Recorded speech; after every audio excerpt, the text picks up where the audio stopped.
Okay.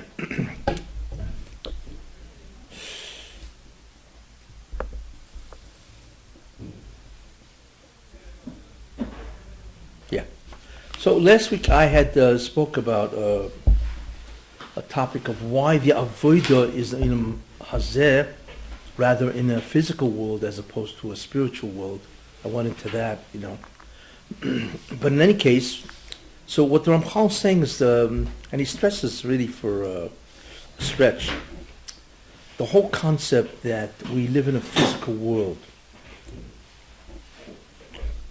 And obviously, like I said, the physical world has its own rules, regulations, and laws.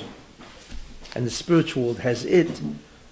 And what the Rebbe did, which was obviously a tremendous thing, is he united a spiritual being together with a physical universe, which is really in many ways a total contradiction, because they're just two different laws. So how in the world can you have a physical and a spiritual united together, each one operating according to its own laws, which are in many ways contradict the laws of the physical contradicts the laws of the spiritual, and the spiritual contradicts the laws of the physical.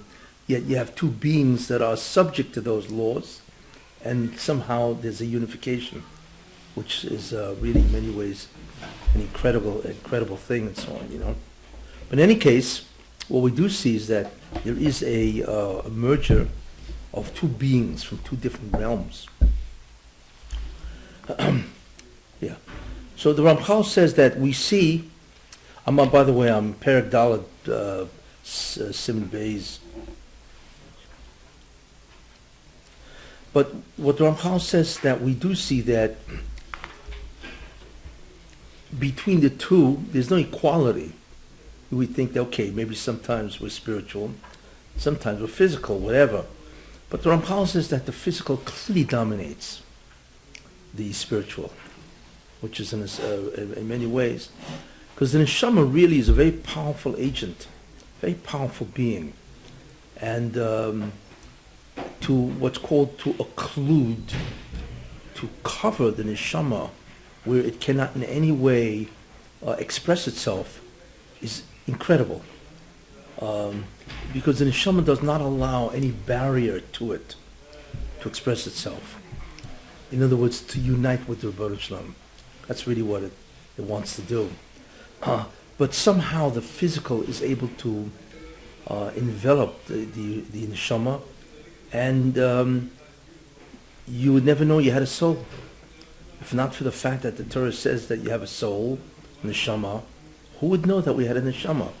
We would think that we are purely physical beings, just like the animals.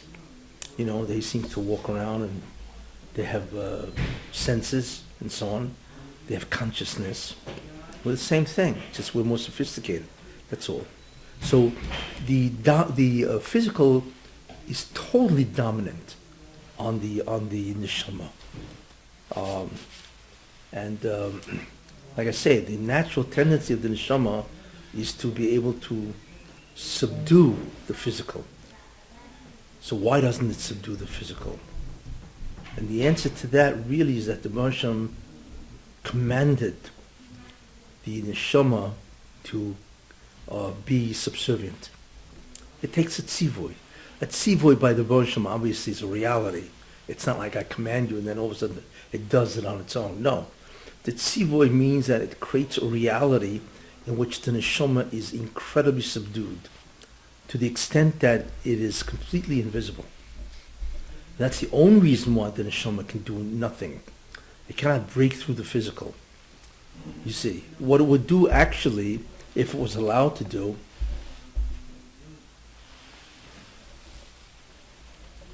what it would do if it was allowed to do it,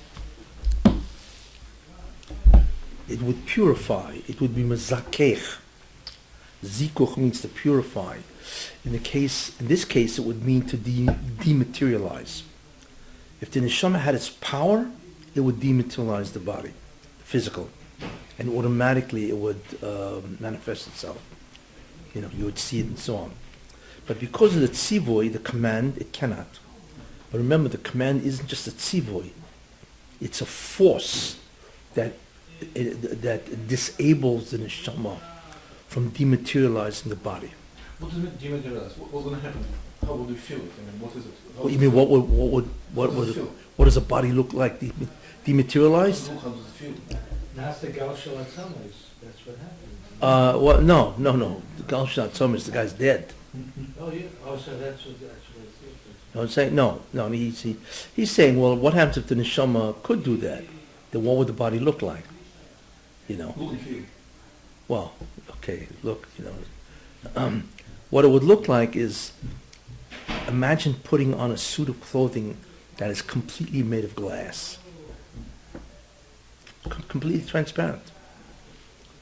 What physical substance does is it masks anything in it. Glass is really, I think, the only substance that you could actually look right through. Itself, it's an incredible thing how glass does that, you know. But it would be like wearing a suit of clothing that is completely transparent. But it's more than just the transparency. The suit of clothing would not only be transparent, which means it wouldn't conceal the neshama, but it would have absolutely no properties at all. It wouldn't create urges to eat, to do any of this. No, it's the dematerialization of matter.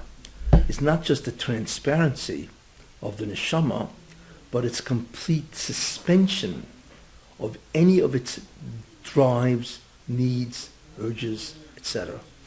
Gone. That's what would happen. Now that's an extreme case. It is possible to do that to the guf without it becoming transparent. That is a possibility. When Moshe Rabbeinu went up into Shemayim, the 40 days, and it says, I didn't eat, Mayim lo yishasisi, I didn't drink, I didn't eat. What that means is that he went up with a physical substance, which itself is, again, incredible, because he actually entered the spiritual domain with a physical body. So what happened to his body? What happened is his body became completely inert.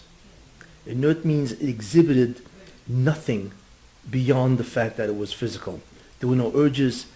Moshe Rabbeinu didn't eat, and believe me, he didn't get hungry either, because the body did not in any way exhibit any of that. You know, we get hungry because the stomach begins whatever, and the brain tells the stomach, okay, begin your growling or whatever you do, and so on. That tells us we're hungry. There was nothing. There was no physiological process. What is its function? What, of the body? Yeah, just as a covering. Means he could talk to other material beings, but other than that, there's no. For him, it's nothing. It was a completely inert substance. But No urges. It has any function? Okay, urges are gone, but any function? Any? Well, it was only gone for. Might not come in. I mean, so get rid of the body. That's all. Just, No, because he's going to return. He had to return after 40 days, right? When he returned, the body resumed its normal properties. So you're not going to get rid of that. Why don't you just leave the body here and take the neshama out? That's actually a very good point. Anybody know the answer for that? Why didn't he just leave the body here and just? He doesn't need it. It's I mean, anyway. He'll need it when he comes back, Right. So. right? It's like here it is. I don't need it right now. Exactly. You take it off. You know, it's like a suit of clothing. Take off, and come back. Yeah. No, it's not a dream. It was a reality. That's a very good question. Anybody have an answer for that? Should be The visible. malachim that this said, no? Keep talking. Yeah, that's it. Come on, keep talking. He had the power. He What? had the power to do what he did because he was the shape of a Ben Adam. They asked him, why do you? You need to say more. I mean, it's on the way. You want to say yes? What do you want? In order to receive the Torah, he could only have received it when he was still a Ben Adam. When he was still a Ben Adam. Not still. I mean, That would be death already if he is the. No, you're close, but... No, you're close, but... His body also had to receive it. Close, but when he went up, what happened when he went up? What's the Medrash of the Gemara? What happened when he went up? He confronted the Malachim. And they said to him, excuse me, they said to Moshe, what are you giving him the Torah? Why don't you give us the Torah? You remember that, Chazal? Why give it to him? Why not we take it? Right? Remember that? If it even remember it, make a difference. They confronted him and they said, why are you taking it? Why don't you give it to us? Now, the first question is, what do you mean give it to us?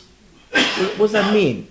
What do Malachim have a base medrash up there? They're going to sit and learn all day long. I mean, what does that mean? So that's the first question you can ask, The second thing is they said, Moshe Rabbeinu, why you? Why not us? So Moshe Rabbeinu said, he answered them. He said, there are mitzvahs in the Torah, kibbud over aim. Do you have mothers and fathers? No. You don't have any mothers or fathers, And there's all mitzvahs, they're all physical. You don't have physical bodies. So how can they possibly approach, they're signoif, can't steal. You mean you guys got possessions of some sort? There's no ownership by you, so what do you mean that you want the Torah? So that's what he answered them. You know what I'm saying? What was the element? Well, but the question is, what was the dialogue about? What did they ask? I mean, they knew. They know they don't have mothers and fathers. They don't own anything. I mean, it's all physical. So, what's their havamina? What did they think? And Moshe Rabbeinu's answer would seem to be obvious. You know what I'm saying? But in any case, it answers this question. The reason why he went up with a body, right, because that was the point of discussion. I mean, he's emphasizing that, hey, I'm coming up to Shemaim with my body because it's meant for a physical being. So here I am with my body. You know what I'm saying? That was sort of like the emphasis to the Malachim, that you need to have a physical body to get the Torah. I mean, that's really what the answer is. You know what I'm saying? As far as I'm concerned. You know what I'm saying? The question is what the dialogue was is another question. But he went up with that physical body because he demonstrated that that's exactly the only candidate to receive the Torah. You got to have a physical body. And therefore, I'm coming up with a physical body. You know what I'm saying? It's a demonstration of what you have to have. You know what I'm saying? They still questioned it, So the first question, so that's the answer to this question. You know what I'm saying? Why not drop his body here and just go up? But what the Halamin is, see, we don't realize something, What is the Torah really? What is it? I mean, you can answer that many things. It's the will of God. There's a lot of answers. But in an essential way, what exactly is the Torah? Control over transform the reality into the spiritual reality. That's what the Torah does. But what is it? There's a difference. What is it? Anybody know? Everything. I can't argue with that. But it's much too general. It's the reflection of the reality without any distortion. True, but too general. The whole world involves that in that level of family. Yes, it's all true. Nobody knows what the Torah is, huh? There's a clue. The one who provides the clue is the Ramban. The Ramban says that the Torah is Kol HaTorah is Shemoisav Shel HaKadosh Baruch Hu, is the names of God. That's what the Ramban says. You familiar with that Ramban? Kol HaTorah is Shemoisav Shel HaKadosh Baruch Hu. Never heard that Ramban? We heard, but why does it mean? Who knows what it means? Oh. What it means is this. What Torah really is the totality of all the acts of all the combinations of the spheres. That's what it is. The spheres are the fundamental forces.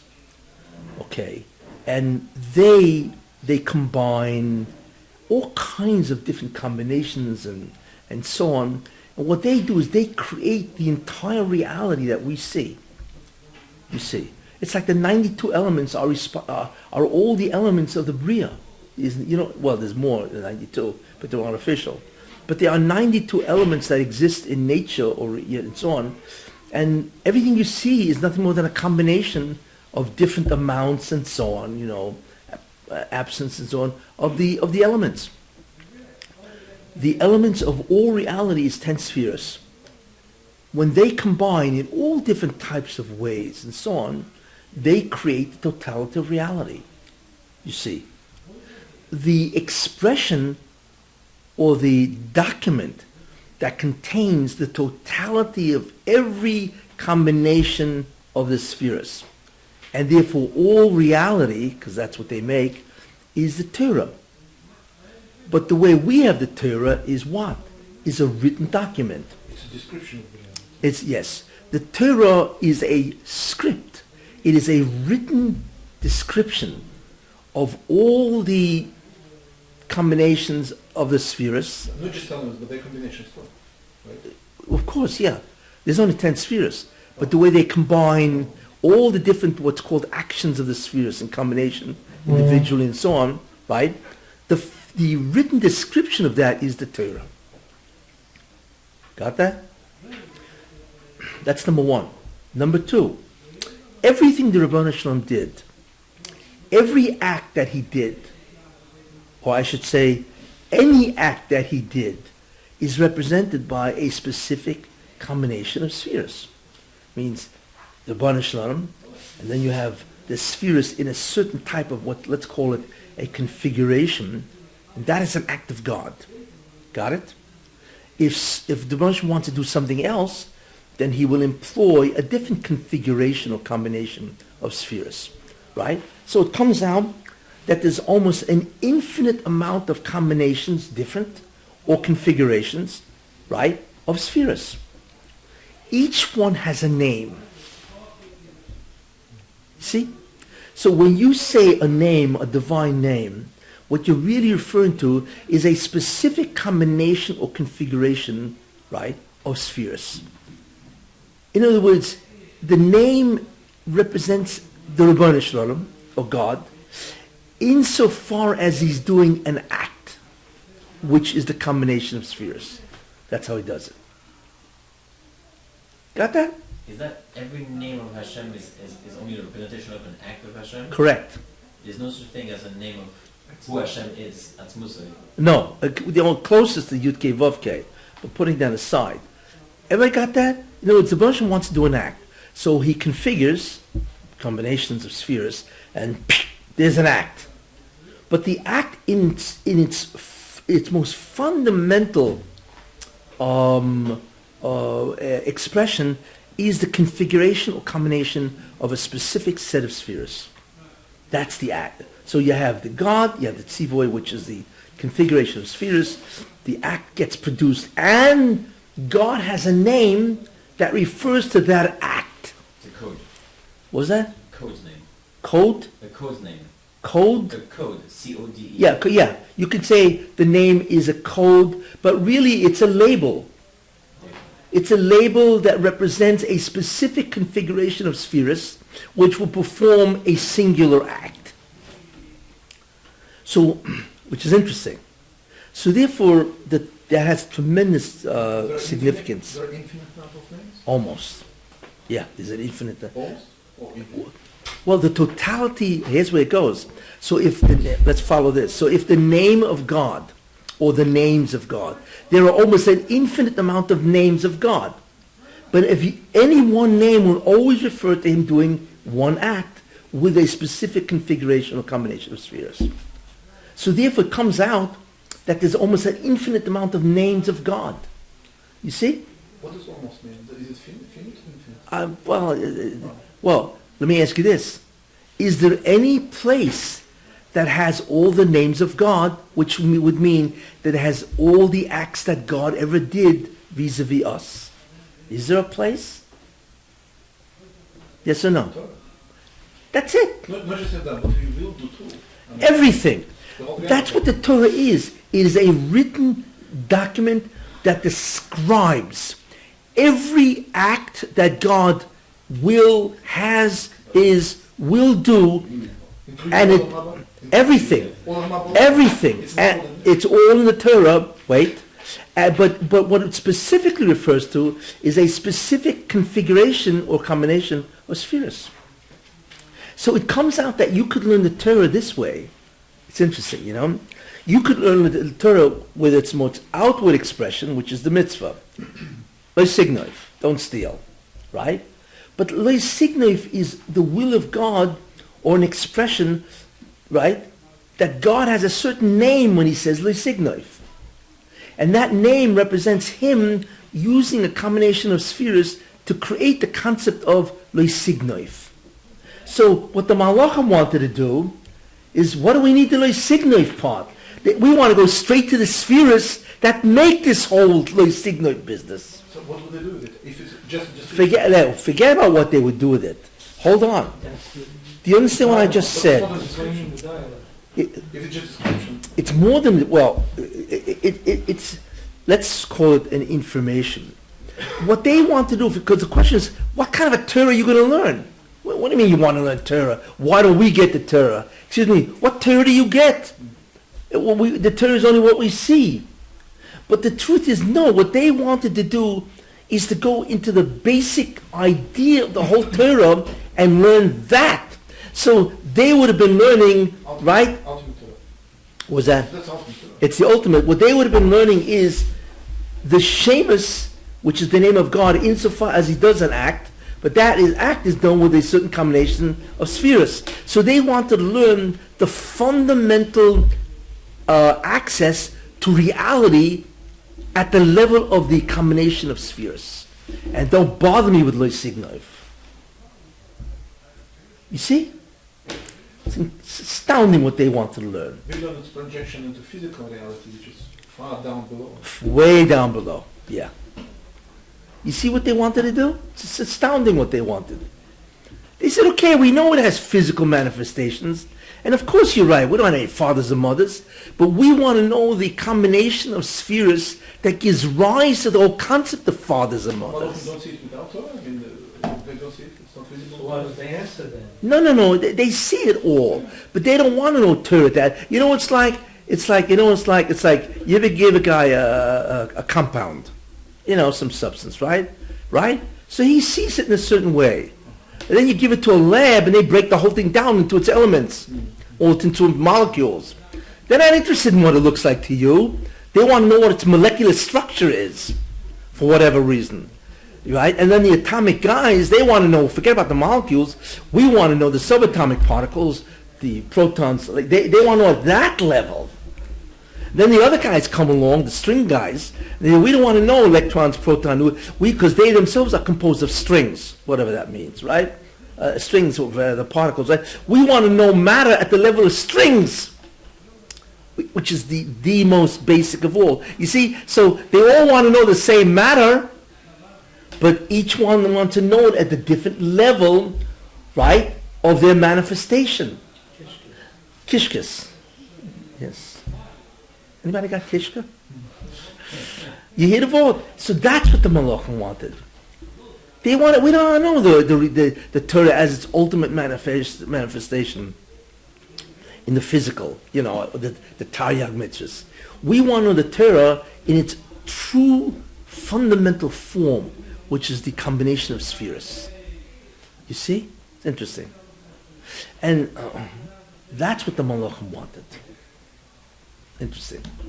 What was the answer? Very good. They wanted that and they wanted that, so it's even better. Yeah, exactly. So what my boy Well, said? Malachim talk about right, because They had an that's better Torah, what they have. they had an incredible taina. I mean, taina. They had an argument.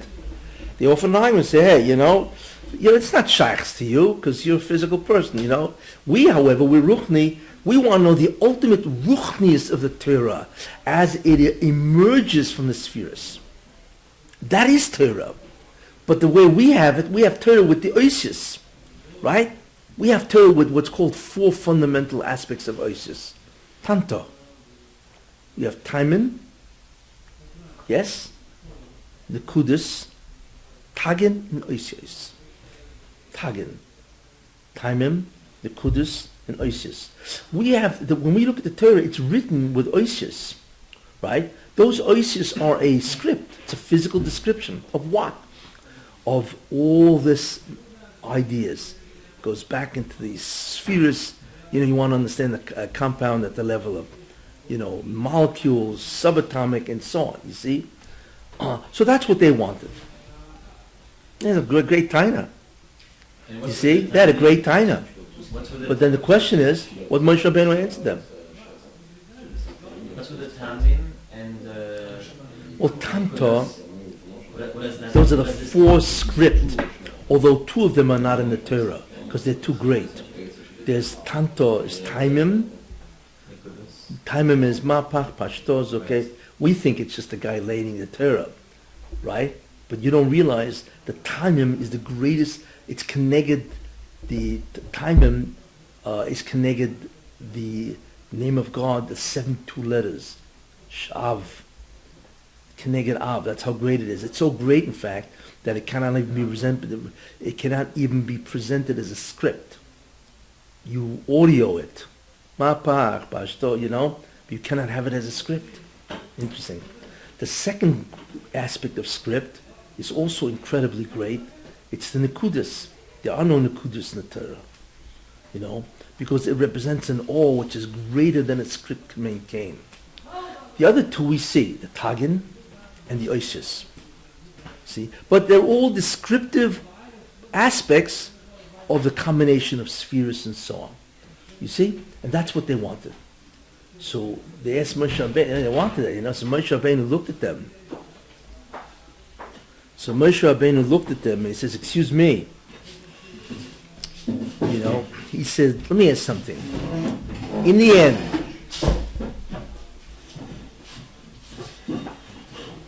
end, how did the Rabbi Hashem give the Torah? In what form? He didn't give it in the form of the combination of spheres at all. He gave it in the form of script, physical script. So obviously, the Rabbi Hashem wants the Torah to be had, so to speak, by doing the mitzvahs. In other words, the stress is not on the limud, it's on the asiyah. Do you have mothers and fathers? No. So you can't do kibbud avayim. Can't do it. You don't have a mother and a father, and so on. Do you have ownership? So how's it possible to have geneva or any of these things? You see? So clearly then, a critical aspect of deriving the Torah in the form of spheres is only through the asiyah.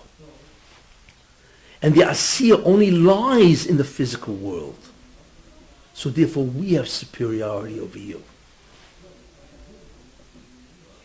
That's what he said to them. That's what he meant.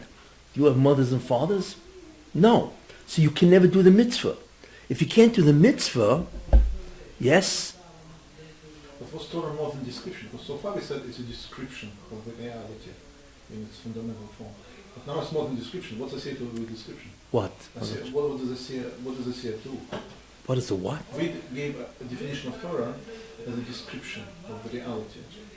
As a physical description But if of a seer is the main point here, asiyah. right? If a seer is the main point, Yeah. then Torah as description is no longer valid. We have to define it differently now. Because what does a seer have to do with anything if Torah is just a description? But the way to get to that, the way to get to the insight, ultimately, of the true nature of Torah is only through the mitzvahs itself. I mean, we do mitzvahs stuff. Do we have an idea what's inside? I mean, now? Yeah. No, now is a different story. Now is a whole because of the Chet of Adam Rishon. That's the problem. There are several events that have destroyed our ability to access the Torah in that way. But ideally, when I do mitzvah, I'm connecting to some... Correct. You should be able to access its I would purity. understand exactly the combination of spheres. Exactly. You know what that's called? Or Mashiach. That's what it is. That's what the Mashiach So does. Asiya really brings like deep understanding, ideally, which doesn't happen. Yeah, that's what the Mashiach does. That's what his aura is. His aura is to look at the Torah, right, not as the outward manifestation, physical, but to go straight into the combinations and and configurations of the spheres. It's a different limit of Torah. What do you think up there? What do you think is going on at Shemayim? You think they're sitting and quoting Rambams? Maybe they are. I don't know. Rambams, you know. What? It's just a marshal. They're learning Torah at the level Malachim would have loved to have learned it. Except they are able to masik that because of the mitzvah that they did here. That's the problem. So that's what Moshe Rabbeinu said. You don't have any, you don't have no fathers and mothers. You know what I'm saying? So you cannot do the mitzvah of kibbut of aim. And if you can't do the mitzvah of kibbut of aim, the asiyah, then you can never reach the hasaga of these things. You're right, there is a hasaga of Torah in the form of spheres. You see? But you can't reach it unless you do it. You know what I'm saying? And we can do it because we have that. And that's the Torah that they're learning up there. The Mashiach, when he comes, that's the Torah's Megala. When it says Kimol or it's Deah, you ever wonder what that means? Kimol or it's Deah es Hashem. And the earth will be filled with the knowledge of God. Yes? What does that mean? So Pashtus, what it seems to mean is that, the presence of God will be all over. You know what I'm saying? The presence of God will be all over, and you'll be able to see him or experience his Shekhinah. Is that true? Yes? But now you understand much deeper what it is. Because all reality is God. So you will see the totality of reality in the form of spheres. Incredible. That's why the awe of the Mashiach, we cannot comprehend that.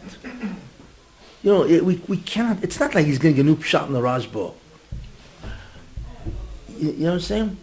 What the Mashiach does, and that's what the Luchas Rishonis were, it's an understanding of all the mitzvahs, and it's an understanding of all reality based on their fundamental structure, which are the spheres.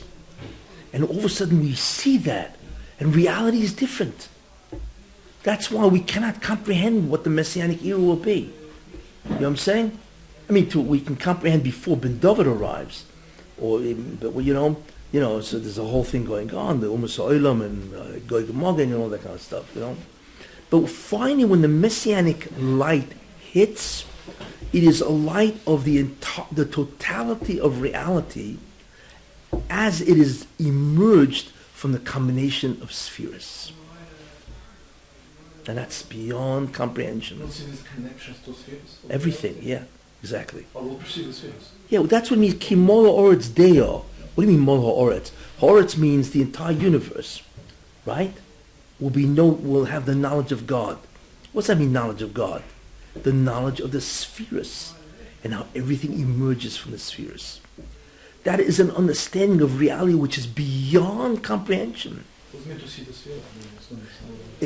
It's not a matter of seeing it. It's an experiencing of what it is. I don't know. I don't know how to masik that.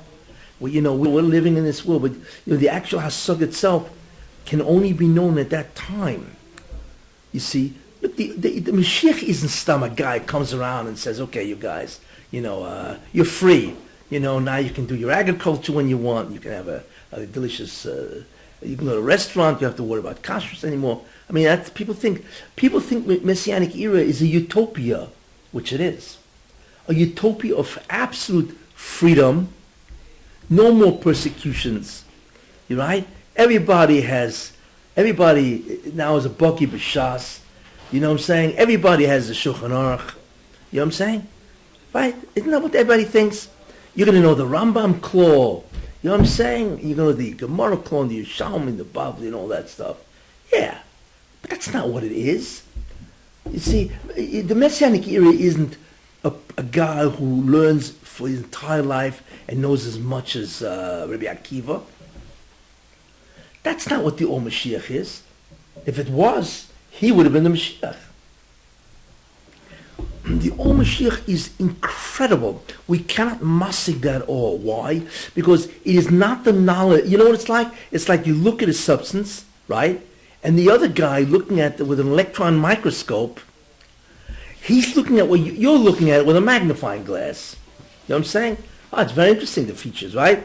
He's looking at it with an electron microscope. 180,000 magnifications. You know what I'm saying? You know what I'm saying? And he's looking at the level of molecules and atoms. And you're looking at the level of magnifying glass. You know what I'm saying? What are we talking about here? You know, it's not just, you know. That's why people do not understand what the Or Mashiach is. They all think it's a glorified and it's an incredible Olam Hazeh. It is. But that's not what he does. That's what he means, Kimono Deo. The entire earth will be filled with the knowledge of God. The knowledge of God, not in terms of you'll experience God, but the knowledge of God that everything is God at that level of spheres. Got it? Very interesting. And so the Malachim wanted that. So Moshe Rabbeinu Tainad, you can't have that. You can only have that if there's an asiyah, if the mitzvahs and so on. Then you can have this type of hasaga. Without that, forget it. And that's what the Ramban means. The entire Torah is the names of God. But what's the names of God? The names of God, right? Each name refers to God doing a specific act through the instrumentation called the spheres. And the Torah is nothing more than a total, all the names, which means every act God did using the spheres. What? Everything, yeah. And that's why it says, Hafoichbo v'achfoichbo shekulabo. What does that mean? It doesn't mean that all the Rishonim are there and the Achronim are there. You know, that's superficial thinking. It means that everything is there. All the different stages and phases of reality is there. From the Liman HaTorah, from the Shulchan Aruch, and so on. But then it goes back all the way into the Kabbalah, into the spheres. It's all there. Shekula bo. Notice. You know? But we can't relate, practically speaking, we can't relate to... Not now. No. We could have related by the Luchas Rishonis. That was the Luchas Rishonis. The Or of the Luchas Rishonis was that Or. It was an Or of the Or Mashiach. And the hint to that is if you looked at it, you could read both sides at the same time. You know, normally you read one side, you can't see the other side. But the Luchas Rishonis, you could read one side, and you could actually see to the other side and read it. What is that supposed to mean? It means there was a total transparency of the mitzvahs. That's what it means. There was nothing blocking you. There was a total transparency, which would mean that you knew the mitzvah, and the mitzvah is nothing more than a limitation of reality, and you knew all reality based on those spheres. What an Or. What did they lose? You see what I'm saying? And that's what Moshe Rabbeinu was coming down with. Got that? That dialogue between the Malachim and Moshe Rabbeinu is an incredible secret revelation. What really, their discussion is the clue to really what is available. It's an unbelievable thing what's available. See? Got that? And I'm just showing you the Ramban, Shem Moshe Shalagodes Baruch Hu, right? And what Moshe Rabbeinu answered, and why Moshe Rabbeinu went out with his physical body, right? Because that's the ultimate demonstration. Yay! You know, it's nice to, but you can't get this. You got to be physical like me, not ruchnis like me, physical like me. You see? And if you're that way, then it's incredible. You see? So that dialogue is the gil of a tremendous side that you could learn Torah, and someday that is how we're going to learn Torah. You know, in Olam Habo, how are you going to learn Torah? You think you're going to sit around looking at silver shatness? You know what I'm saying? Yeah, most people think that. It's going to be a huge base medrash that all stuck full of all the svarim. You know what I'm saying? And they're going to get up and give shurim. You're going to have incredible. You're going to have malachim chavrusas. You know. Nobody says this literally. Nobody what? Nobody takes it for literal. Yeah, but then what do they take it for? They don't know. But what it is, you will learn the Torah at the level, the fundamental level of reality, which is really what Torah is. So the Torah is a document, a script, that is the gilu of the totality of reality, you see. But the level of its revelation to us is script, you know. But the level that it's really at, right, is a combination and configuration of spheres. And each act that God did has a specific name, and it represents a specific combination and configuration of spheres with which he accomplished creating a reality. And that's like that's the rock bottom. That is the bottom of reality. You see? And that's what they're going to learn. That's what it's all about. That is why, by the way, you begin to realize people have no concept of what the Mashiach is going to do. It's almost like secondarily we're going to be free, no persecutions, there won't be any poverty anymore. Scientific. Everybody's going to have a house in Lakewood. Little side effects. What? Little side effects. These are called Secondary gain. yeah, these are nice. It has nothing to do with the Mashiach. The Mashiach ultimately is not he's, I love these guys who make like everything becomes a historic event of freedom. Like Hanukkah is what it's all about. Hanukkah is about freedom. Excuse me, it has nothing to do with freedom. Really? We'll get to the Hanukkah. These are incredibly superficial understandings of what is going on. But once you realize that what the Mashiach is going to be Megala is reality at the level of the spheres, you have a whole different understanding of what is. And that's Marumas and Kimolor's Deos Hashem. The world will be filled with the knowledge of God. What do you mean the world will be filled? That means every aspect of the world you will see God, which are the spheres, which is his manifestation of how he does reality.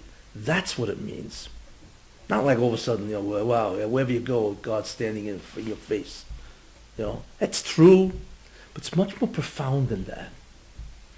You should know it's a very dova omok that I'm telling you. That most people have no concept of this. 99% of Jews have no concept of this. They think it's about liberation. We're going to be able to do the mitzvahs. We're able to learn. No Yetzer Hara, no death, no doctors, no disease. All true. But that's nothing compared to what he will do. He's all about the revelation of reality. That's what he's about. And that revelation is spiritual, not physical. So everything will be explained. You see. And that's what it means. Like I said, it's a Kimolo or it's Deus Hashem, the word will be filled with the knowledge of God, means that wherever you look, you will see God. But how? You will see the reality as it emerges from the Rebbeinu Shalom through the act of the spheres. That's what we'll see. And then you'll know all the names of God. That's what the Ramban means. The whole Torah is the names of God. The whole Torah is nothing more than the different configurations of all the spheres to create the entire reality.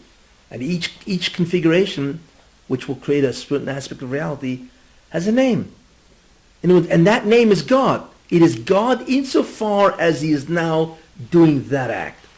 And the repercussions of all that, now what? That's how you can become a magician. Okay? What does that mean?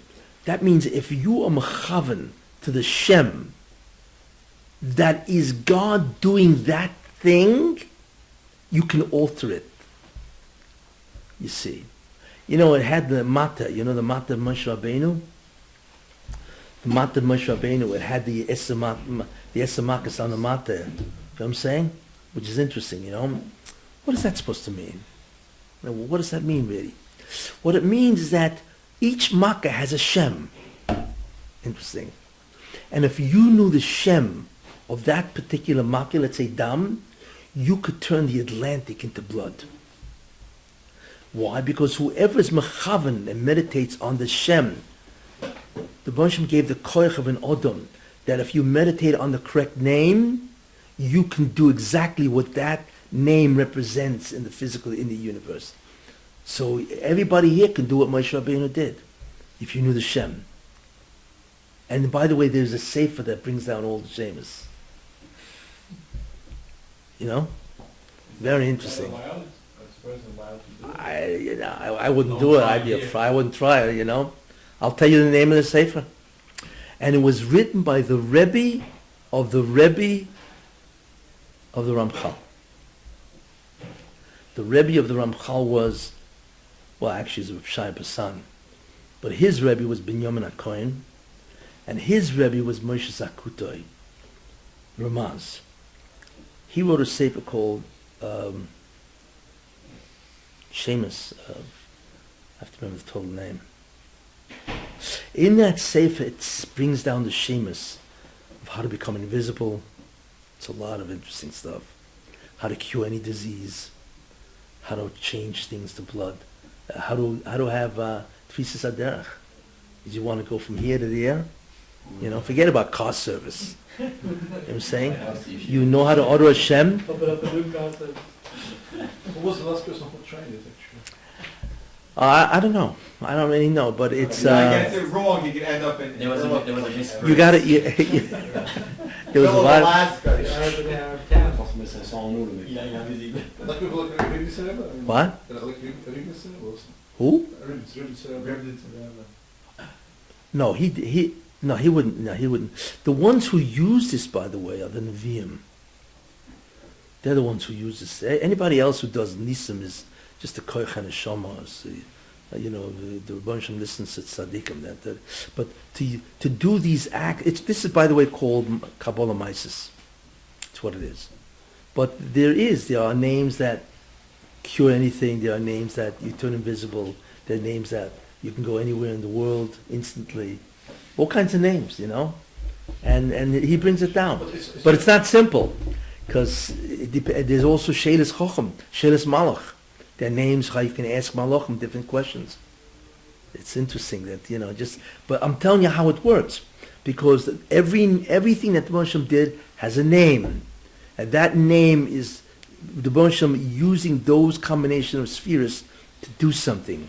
And if you meditate on that name, but there's a whole procedure, don't get me wrong. You just sit down and start thinking. There's a whole procedure, you know. You have to write it down. Sometimes it has to be on deer skin, on cow skin. It's not a simple matter, you know. But if it's done correctly, it will perform the magic. But it's not Anyway. just magic happens. It brings some understanding in a person. It holds what? It brings certain revelations and chokhmah. Like it's not just the action itself. No? Well, there's a lot of stuff and all different kinds of things you can do. I'm bringing it down to tell you that this is a reality. We're not talking about, you know, fanciful stuff. There's a reality here, you know. And when people are machavan yechudim kavanas, you'll notice all the different interesting permutations and combinations of God's name, how it's written with oasis and so on. These are the shemus. It's the Yud K with Adni mixed in and all this kind of stuff. That if you're mechavan to these names and you know what you're doing, you know, then they accomplish certain ruchnistic things. And that's what the Mekubalim do. They hope to do that, you know. So they release certain spheres and they do different tikkunim or whatever, but it's through the kavanah of shemus, you know. And the davening, by the way, has those shemus in it. That's what the Anshe Knesset Agdola did. The davening itself has those shemus. The Shmona Esrei really is a bunch of shemus. Think about that, you know. Nothing happens when we say. Why? What? Yeah, So who said you don't see it? You know, you don't see it, but also you have to have kavanah. You know, you can't just, it's like a Rav went over to his mispal and says, "Welcome back." They just finished Shmona Esrei, so he said, "Welcome back." So the guy looked at me, "Welcome back." And he said, "Well, I saw you like thinking of all the way. Where you going to Paris? You're going to this? Like, you're all over the place." I said, "Welcome back." You know, that's what people do in Shmona Esrei, right? It's like they're everywhere else, right? But what the Anshe Knesset Doyle did is when they made the tefillah are the shemas that can accomplish many things, parnas or whatever and so on. They wanted to write a bracha from the Malshinim, so they recruited Shmuel HaKotten, who was one of the Gedolei Hador, The question is, what they need him? They could have got any local poet. There are guys who can make a bracha, blessed out thou. Yeah, there are guys who can do that, What they need him for? And the answer is, because you need to know the shemus and put it in a tefillah that makes sense at one level, and a shemus at another level. That's why if you look at a Sid of the Ari, you ever look at one of those Siddurim? It's all shemus there. You know what I'm saying? The mechav for this, mechav for that. That's really what they are. They are the shemus that represent configuration of spheres. You know what I'm saying? That's really what the whole meditative aspect of Kabbalah is really all about. To mechav yichudim and so on. But the main idea is that there are different levels of reality, and the Or Mashiach is really an understanding of reality based on that level, and that is the Or Mashiach, which means that we have no comprehension whatsoever of what will happen in the Or Mashiach. It's not just a guy who's going to come and save the world from... That's why, when you look at other religions, and they believe in messianic figures, Christianity and all this stuff, nonsense. To them, it's a guy who is going to bring peace to the world. You know what I'm saying?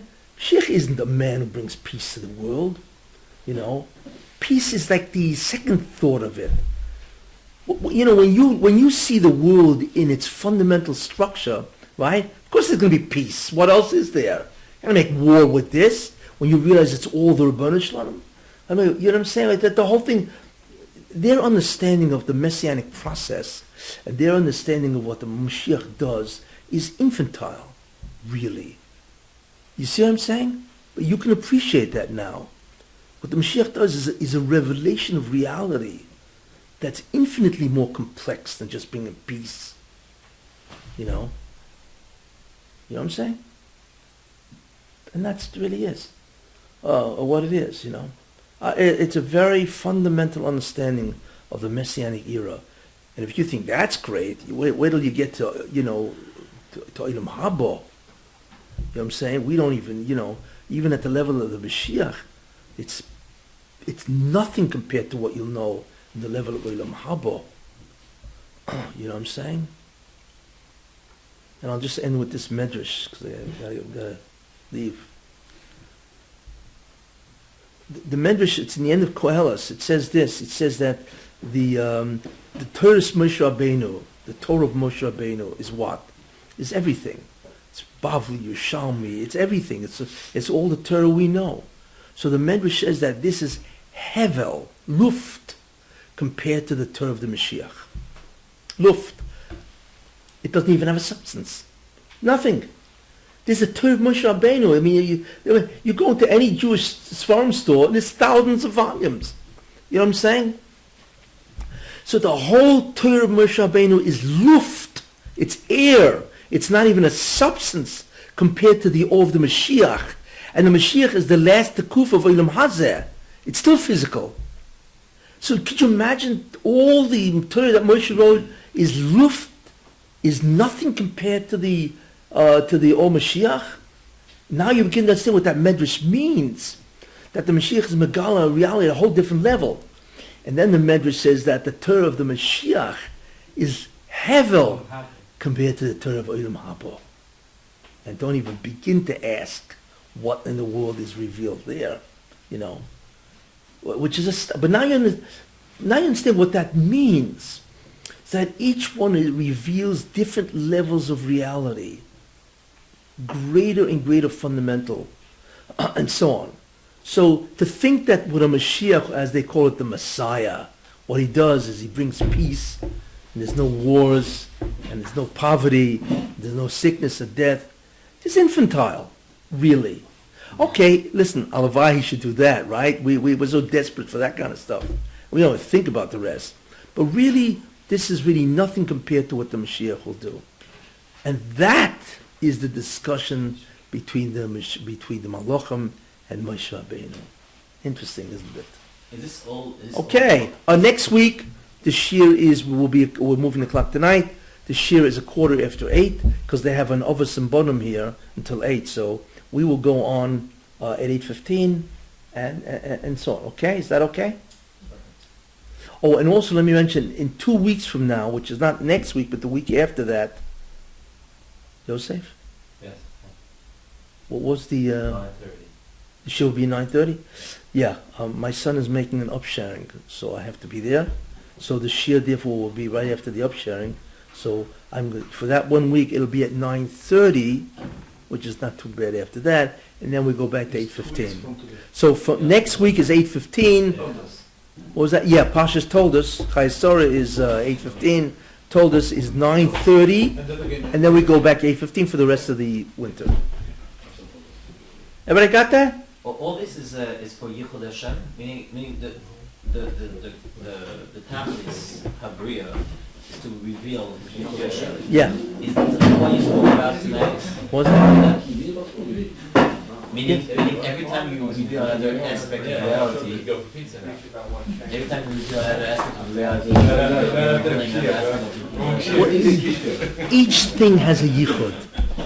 We don't know what that means. Each thing has a yichud, or each thing is part of the yichud. Each thing is part of a yichud. But in the end, it all sums total to a yichud. So,